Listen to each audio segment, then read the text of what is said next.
ಪ್ರಸ್ತುತ ನ್ಯೂಸ್ನ ವಿಶೇಷ ಕಾರ್ಯಕ್ರಮಕ್ಕೆ ಸ್ವಾಗತ. ನಾನು ಬಶೀರ್ ಅಡ್ಡಿನಡಕ.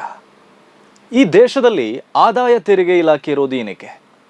ಅವರು ನಿಯಮ ಪ್ರಕಾರ ಕೆಲಸ ಮಾಡೋದಕ್ಕೆ ಇರೋದಾ ಅಥವಾ ಟಾರ್ಗೆಟ್ ಮಾಡಿ ಕಿರುಕುಳ ಕೊಡೋದಕ್ಕೆ ಇರೋದಾ? ಈ IT ಇಲಾಖೆ ಒಬ್ಬರಿಗೆ ಕಿರುಕುಳ ಕೊಟ್ಟ ಅವರನ್ನ ಆತ್ಮಹತ್ಯೆಗೆ ತಳ್ಳುತ್ತೆ ಅಂದರೆ ಈ IT ಇಲಾಖೆಯ ಕಾರ್ಯಶೈಲಿಯನ್ನು ನಾವು ಪ್ರಶ್ನೆ ಮಾಡಲೇಬೇಕಾಗಿದೆ.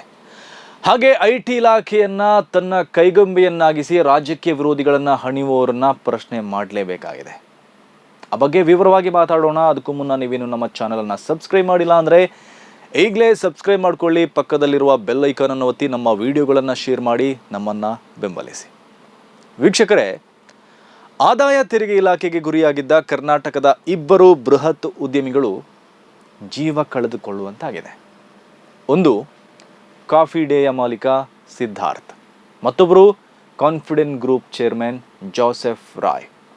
2019ರಲ್ಲಿ ಕಾಫಿ ಡೇ ಮಾಲೀಕ ಸಿದ್ಧಾರ್ಥ್ ಅವರು ಮಂಗಳೂರಿನಲ್ಲಿ ನೇತ್ರಾವತಿ ನದಿಗೆ ಹಾರಿ ಆತ್ಮಹತ್ಯೆ ಮಾಡಿಕೊಂಡಿದ್ರು. IT ಇಲಾಖೆಯ ಕಿರುಕುಳದಿಂದಾಗಿ ಅವರು ಸುಸೈಡ್ ಮಾಡಿಕೊಂಡ್ರು ಎಂಬ ಆರೋಪ ಇದೆ. ಅದೇ ರೀತಿ ಕಾನ್ಫಿಡೆಂಟ್ ಗ್ರೂಪಿನ ಮುಖ್ಯಸ್ಥ CJ ರಾಯ್ ಕೂಡ IT ಅಧಿಕಾರಿಗಳ ಕಿರುಕುಳಕ್ಕೆ ಬೇಸತ್ತು ಸುಸೈಡ್ ಮಾಡಿಕೊಂಡಿರುವ ಆರೋಪ ಕೇಳಿ ಬರ್ತಾ ಇದೆ. ನಿನ್ನೆ ಅವರು ತನ್ನ ಕಚೇರಿಯಲ್ಲೇ ಎದೆಗೆ ಗುಂಡು ಹೊಡೆದು ಪ್ರಾಣ ಬಿಟ್ಟಿದ್ದಾರೆ. ಅದು ಕೂಡ IT ಅಧಿಕಾರಿಗಳು ದಾಳಿ ನಡೆಸಿ ವಿಚಾರಣೆ ಮಾಡುವ ಸಂದರ್ಭದಲ್ಲಿ. ಹಾಗಾಗಿ ಜೋಸೆಫ್ ರಾಯ್ ಅವರು IT ಕಿರುಕುಳಕ್ಕೆ ಮನನೊಂದು ಆತ್ಮಹತ್ಯೆ ಮಾಡಿಕೊಂಡಿದ್ದಾರೆ ಅನ್ನೋದು ಸ್ಪಷ್ಟ.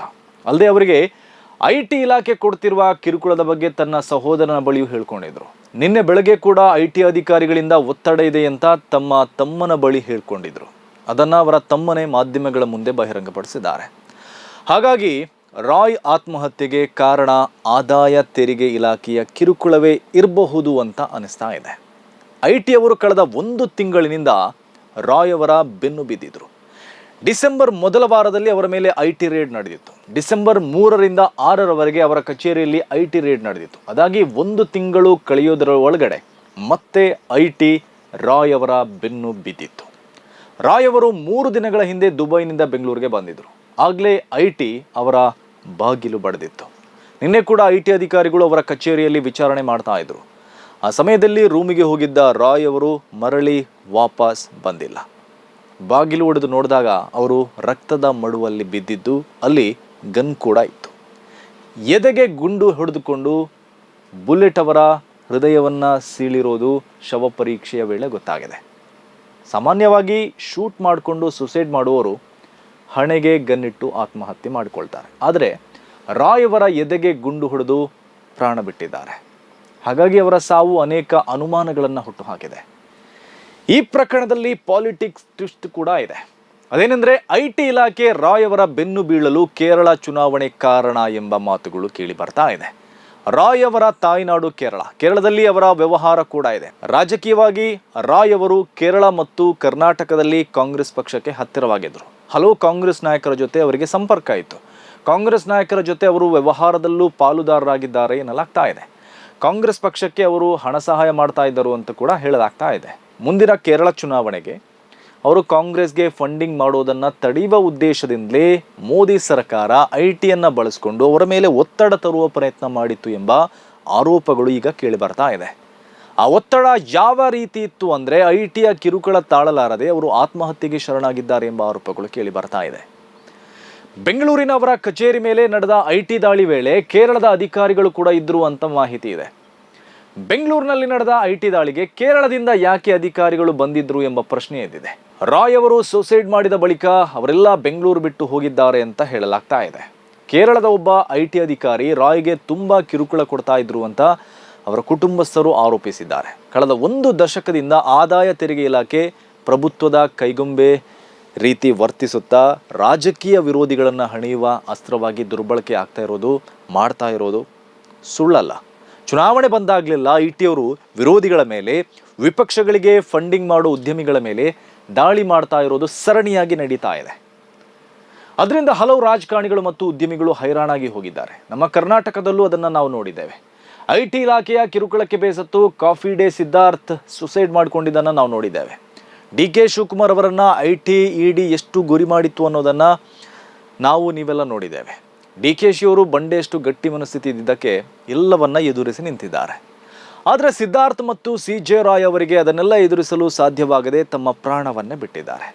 ಎಲ್ರಿಗೂ ಗೊತ್ತಿರುವಂತೆ CJ ರಾಯ್ ವಂಚಕನಾಗಿರಲಿಲ್ಲ.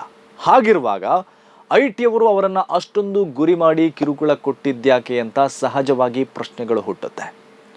ಅವರ ರಿಯಲ್ ಎಸ್ಟೇಟ್ ಸಮೂಹ ದೇಶ ವಿದೇಶಗಳಲ್ಲಿ ಕಾರ್ಯಾಚರಣೆ ಮಾಡ್ತಾ ಇತ್ತು. ಅವರ ನಾಯಕತ್ವದಲ್ಲಿ ಕಾನ್ಫಿಡೆಂಟ್ ಗ್ರೂಪ್ ಸಾಮ್ರಾಜ್ಯವನ್ನೇ ಸ್ಥಾಪಿಸಿತ್ತು. ಐಷಾರಾಮಿ ಅಪಾರ್ಟ್ಮೆಂಟ್ಗಳು, ಲೇಔಟ್ಗಳು, ನಿವೇಶನಗಳು, ಟೌನ್ಶಿಪ್ಗಳು, ಹಾಗೆ ವೈಮಾನಿಕ ಸೇವೆ, ಶಿಕ್ಷಣ, ಸಿನಿಮಾ, ಕ್ರೀಡೆ ಕ್ಷೇತ್ರದಲ್ಲೂ ರಾಯ್ ಅವರು ತೊಡಗಿಸಿಕೊಂಡಿದ್ರು. ಅವರು ಬೃಹತ್ ಡೆವಲಪರ್ ಆಗಿ ಬೆಳೆದಿದ್ದು. ರಾಯ್ ಅವರು ಸಾವಿರಾರು ಕೋಟಿಯ ಒಡೆಯರೂ ಆಗಿದ್ರು. ಐಷಾರಾಮಿ ಬದುಕು ಸಾಗಿಸ್ತಾ ಇದ್ರು. ಹಾಗೆ ಸಮಾಜ ಸೇವೆಯಲ್ಲೂ ತೊಡಗಿಸಿಕೊಂಡಿದ್ರು. ವಿಶೇಷ ಅಂದರೆ ರಾಯ್ ಅವರ ಉದ್ಯಮ ಶೂನ್ಯ ಸಾಲವನ್ನು ಹೊಂದಿರುವ ಹೆಗ್ಗಳಿಕೆ ಪಡೆದಿತ್ತು. ಅವರು ಸಾಲ ಇರದ ಉದ್ಯಮಿ ಆಗಿದ್ರು. ಅವರ ಬ್ರ್ಯಾಂಡ್ ಕೂಡ ಬಲಿಷ್ಠ ಆಗಿತ್ತು. ಹೀಗಿರುವಾಗಲೇ ಅವರು ಪ್ರಾಣ ಬಿಡುವ ನಿರ್ಧಾರಕ್ಕೆ ಬಂದಿದ್ದಾರೆ ಅಂದರೆ ಎಷ್ಟೊಂದು ಮನನೊಂದಿರಬಹುದು ಅಂತ ನಮಗೆ ಅರ್ಥ ಆಗುತ್ತೆ. ಕಾಫಿ ಡೇ ಸಿದ್ಧಾರ್ಥ್ ಅವರು ಸುಸೈಡ್ ಮಾಡಿಕೊಂಡಾಗ ಸಾಲಕ್ಕೆ ಹೆದರಿ ಪ್ರಾಣ ಬಿಟ್ಟರು ಅನ್ನೋ ವದಂತಿ ಇತ್ತು. ಆಗ್ಲೂ ಬೇರೆ ಬೇರೆ ಕಥೆಗಳನ್ನು ಕಟ್ಟಿ ಹರಿಯಬಿಡಲಾಗಿತ್ತು. ಈಗಲೂ ಅಷ್ಟೇ ರಾಯ್ ಅವರ ಪ್ರಕರಣದಲ್ಲೂ ಬೇರೆ ಬೇರೆ ರೀತಿಯ ವದಂತಿ ಹಬ್ಬಿಸ್ತಿರುವುದು ಕಂಡು ಬರ್ತಾ ಇದೆ. ಯಾರಿಗೂ ಗೊತ್ತಿಲ್ಲದ, ಎಲ್ಲೂ ಬೆಳಕಿಗೆ ಬರದ ವಿಚಾರಗಳನ್ನೆಲ್ಲ ಕೆದಕಲಾಗ್ತಾ ಇದೆ. ಇದರ ಹಿಂದೆ ವ್ಯವಸ್ಥಿತ ಪಿತೂರಿ ಇದ್ದಂತಿದೆ. ಇದೆಲ್ಲ ದಿಕ್ಕು ತಪ್ಪಿಸುವ ಪ್ರಯತ್ನಗಳಂತೆ ಕಂಡು ಬರ್ತಾ ಇದೆ. ಅದೇನೇ ಇದ್ರೂ ಒಂದು ಸರ್ಕಾರಿ ಯಂತ್ರ ದುರ್ಬಳಕೆಯಾಗಿ ಒಂದು ಪ್ರಾಣವನ್ನು ಬಲಿ ಪಡೆಯುವುದನ್ನು ಒಪ್ಪಲು ಸಾಧ್ಯ ಇಲ್ಲ. ಜೋಸೆಫ್ ರಾಯ್ ಅವರ ಪ್ರಕರಣದಲ್ಲಿ ಉನ್ನತ ಮಟ್ಟದ ತನಿಖೆ ನಡೆಯಲೇಬೇಕಾಗಿದೆ. ಒಬ್ಬರ ಆತ್ಮಹತ್ಯೆಗೆ ಯಾರು ಕಾರಣರಾಗ್ತಾರೋ ಅವರು ಆತ್ಮಹತ್ಯೆಗೆ ಪ್ರಚೋದಿಸಿದ ಕೇಸ್ ಎದುರಿಸಲೇಬೇಕು. ಹಾಗೆ IT ಅಧಿಕಾರಿಗಳು ಒಬ್ಬರ ಜೀವ ಬಲಿ ಪಡೆಯುವ ಮಟ್ಟಕ್ಕೆ ಹೋಗ್ತಾರೆ ಅಂದರೆ ಅವರನ್ನು ನಿಯಂತ್ರಿಸಲೇಬೇಕಾಗಿದೆ. ಇದು ಇವತ್ತಿನ ಪ್ರಸ್ತುತ ನ್ಯೂಸ್ ವಿಶೇಷ.